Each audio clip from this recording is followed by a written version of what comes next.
Itong makikita nyo ngayon ay ang pinakabagong pasyalan at tourist spot dito sa Davao City. At ito ang pinangalan ng Bukid Amara ng Davao City.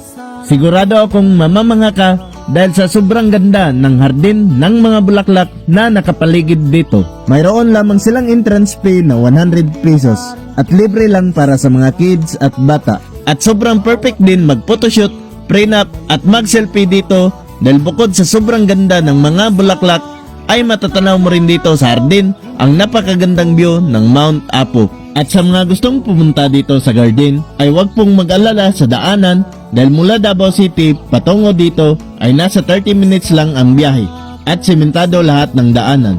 At ang lokasyon ng Malaparaisong Hardin na ito ay located lamang sa isla ng Mindanao, Talomo, Davao City. Ang puso ko't isipan, araw-gabi ay pangarap ka, at sa tuwin ay nagbabalisa.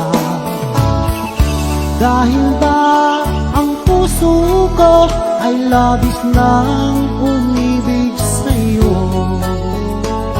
hanggang kailan matitiis piliin ang pag-ibig ko.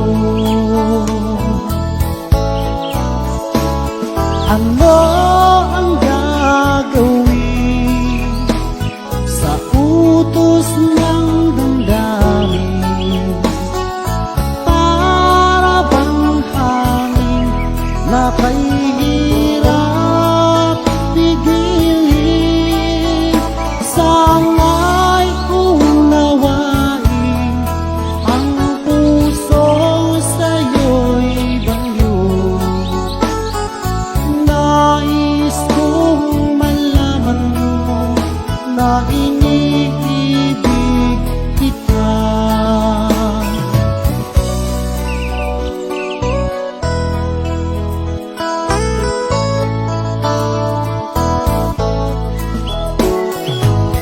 Hindi ko na sana pinagmasdan ang iyong ganda, at hindi na rin pinansin pa bawat ngiti mong may gayuma. Dahil sa akala ko hindi ako